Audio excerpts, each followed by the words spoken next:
Então vamos lá para Tiago, capítulo 5, versículo 19 ao 20. Meus irmãos, se algum de vocês se desviar da verdade e alguém ajudá-lo a compreender a verdade novamente, essa pessoa que o trouxer de volta salvará a vida dessa pessoa e fará com que muitos pecados sejam perdoados. Amém? Amém. Que o Senhor nosso Deus aplique a sua palavra no nosso coração.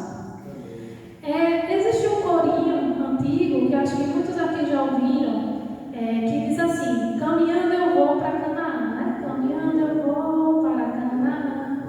E aí, em determinada parte, se costumava cantar olhando para o irmão do lado. Se você não vai, não impede a mim. Não é assim? Porém, ao ler esses dois últimos versículos da carta de Tiago, imagino que o irmão do Senhor Jesus, quando visse uma igreja cantando "se você não vai, não impede a mim", ele iria dizer: peraí, está tudo errado, vamos propor uma mudança nesse corinho. Talvez Tiago dissesse que poderia ser adaptado para algo tipo: se você não vai, te convenço aí, ou te convencer aí. Talvez ele dissesse que fosse isso. Porque que amor e fraternidade e irmandade são esses que não se preocupam com a salvação do outro? Que diz: se você não vai para a terra prometida, pronto, eu vou de todo jeito, né? Então, nessa carta doutrinária que nós estudamos, que tem ao mesmo tempo um ensino teórico e um ensino prático, Tiago encerra com o ensino do amor em ação. Esse amor que é demonstrado em sua maneira mais nobre, que é a preocupação com a salvação do outro, a preocupação de não deixar que nenhum dos nossos venha se perder. Isso fica claro quando ele inicia aí no versículo 19.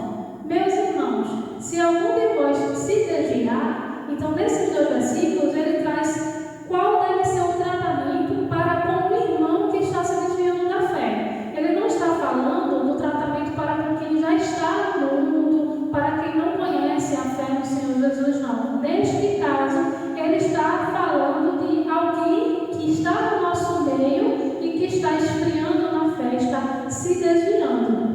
E essa tarefa de ajudar esse irmão que está falhando na caminhada espiritual não é fácil, porque muitas vezes quem já teve alguma vivência dentro da igreja, no Evangelho, se fecha quando houve um conselho, uma correção, porque ele já conhece a dinâmica da igreja, ele pode apontar falhas, dizer: você está dizendo que eu tenho que estar indo para a igreja, que eu tenho que congregar, mas tem falsidade, tem hipocrisia. Então ele já conhece os defeitos, os nossos problemas que são reais. Então essa pessoa se fecha, ela se torna cheia de si muitas vezes, ela também deixa de ter um coração aberto para receber uma palavra, deixa de ter um coração ensinável. Então é um trabalho difícil você pregar para quem já viveu aqui dentro. Porém, por mais difícil que seja, essa pessoa que está se desviando, se desviou, não deve ser deixada à própria sorte, mas ela deve ser alvo desse amor em ação que Tiago traz nesses dois versículos e que nós vamos meditar hoje em dois pontos. Amém? O primeiro ponto é que o amor em ação se demonstra por meio da correção. No versículo 19, Tiago diz assim: meus irmãos, se algum de vocês se desviar da verdade e alguém ajudá-lo a compreender a verdade novamente, então até aí, né? Então, existe a necessidade de ver o irmão que está falhando e tentar ajudá-lo a compreender a verdade. Aqui Tiago traz a realidade de que no nosso meio haverá momentos em que o irmão poderá enfraquecer ou até se desviar da fé. Diante dessa realidade,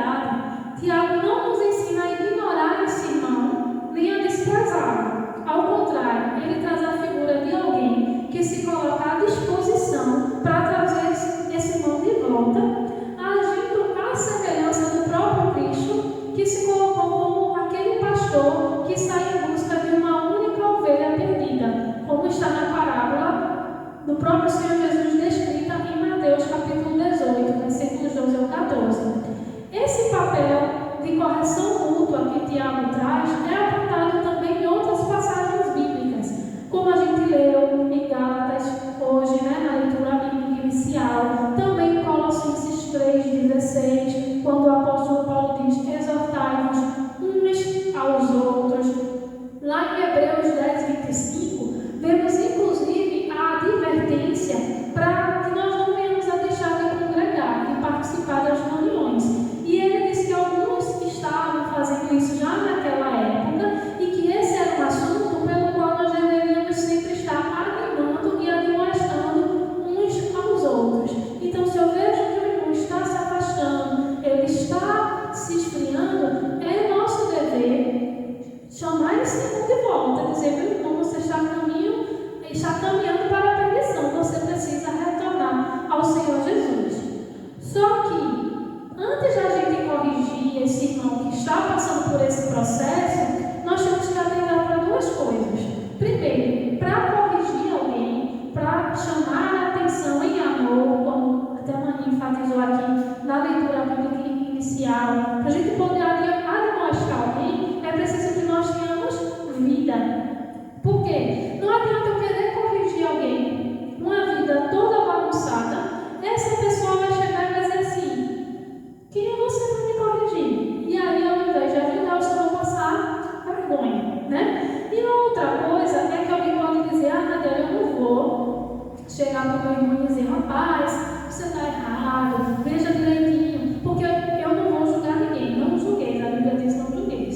Mas não é bem assim. Aqui Tiago não fala de que você vai julgar no sentido de que você vai dizer: fulano já está condenado ao inferno, porque ninguém aqui tem o direito de fazer isso. A salvação da pessoa individual é ela com o Senhor. E você também não vai estar tomando uma decisão precipitada. Você vai analisar por meio de evidências e provas claras que aquela pessoa está se afastando, e com base nessas evidências você vai dizer: olha, não é melhor você repensar sua vida, não? Antes que o pior aconteça. Então, é importante a gente pensar nesses dois aspectos antes de corrigir alguém na nossa vida, e saber que isso não quer dizer que a gente está julgando, porque a gente não está condenando ninguém, apenas alertando. O segundo ponto é que esse amor em ação, ele gera recompensa. Aí no versículo 20, no capítulo 5 de Tiago, ele diz: essa pessoa que o trouxer de volta salvará a vida dessa pessoa e fará com que muitos pecados sejam perdoados. O fato de eu não ignorar o irmão que está se afastando, mas sim tentar trazê-lo de volta à consciência, é um ato nobre, que por si só já traz a recompensa de saber que você foi instrumento nas mãos de Deus para salvar a vida de alguém. Se esse irmão retorna à casa do Pai, a vida desse irmão vai ser salva, esse irmão vai ser perdoado os pecados dele, e você vai ter sido instrumento de Deus nesse processo. Não para se orgulhar, mas para saber que Deus, mesmo sendo grande, maravilhoso e poderoso, Ele nos usa mesmo com as nossas imperfeições. Veja que honra, que alegria poder dizer assim: poxa, eu sou tão falho, eu sou tão imperfeito, mas mesmo assim Deus pode me usar. E nós temos que ter em mente o seguinte: ninguém vai se converter por causa dos nossos métodos. Ninguém vai se converter porque nós falamos bem ou porque nós fomos atenciosos, não. Porque nós apenas plantamos ou regamos a semente do Evangelho. Quem de fato faz essa semente crescer, frutificar e gerar arrependimento, contrição, é o nosso Deus. E essa é a parte mais importante, como o apóstolo Paulo falou lá em 1 Coríntios 3, versículo 7. Amém? Mas antes de encerrar, meus irmãos, já encaminhando para a conclusão, eu gostaria de deixar claro que, ainda que nós tenhamos a responsabilidade mútua de motivar uns aos outros, de convidar, de chamar, de dar um conselho, ainda que nós tenhamos essa responsabilidade, isso não tira a responsabilidade individual. Se você, meu irmão, já está sentindo fraqueza na fé, está sentindo esfriamento, meu irmão, não fique esperando terceiros para te animar, não. Porque a responsabilidade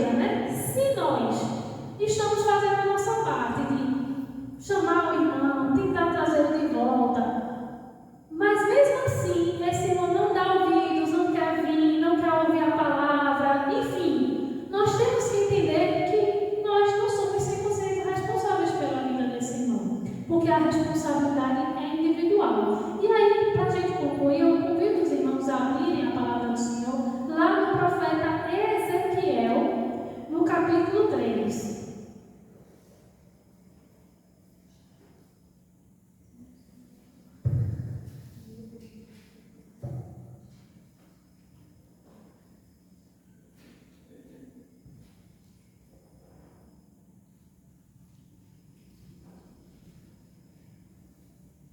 Você vai lá em Isaías, aí, né? Jeremias, Lamentações, Ezequiel.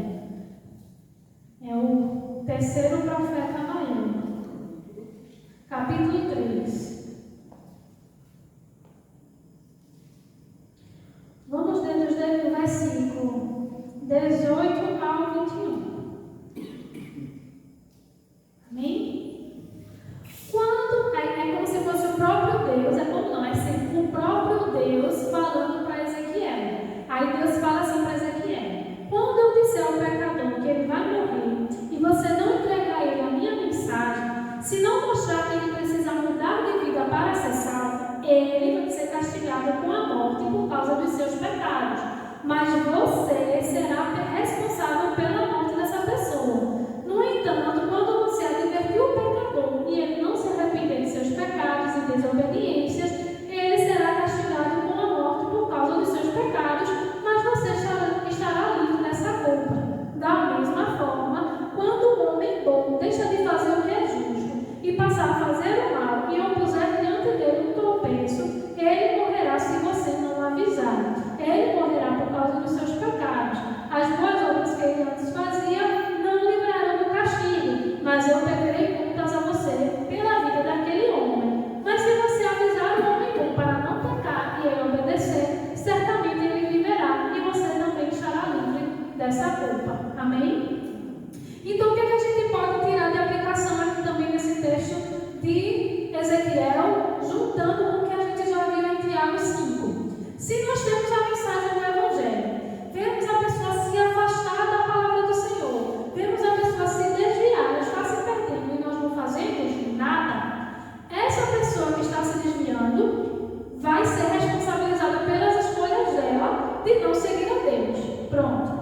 Mas nós que não fizemos nada, também seremos cobrados pela omissão.